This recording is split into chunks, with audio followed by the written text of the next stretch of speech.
Kung ang tinitignan mo lang ay yung ginagawa mo, manghihina ka talaga. Amen? Mapapagod ka, susuko ka. Pero kapag naalaala mo ang dahilan, bakit mo ginagawa? Kahit na gaano na kahirap, kakayanin mo.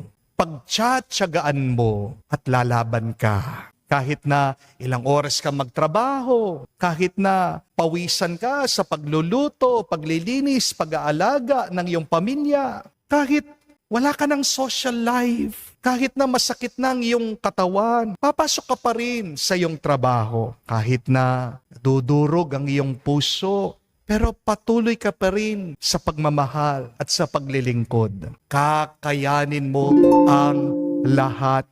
Kung malinaw lang sa iyo, ano ang iyong dahilan?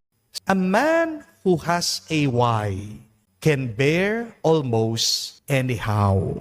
Kapag malinaw ang dahilan, kaya mong tiisin kahit na gaano kahirap ang mga paraan.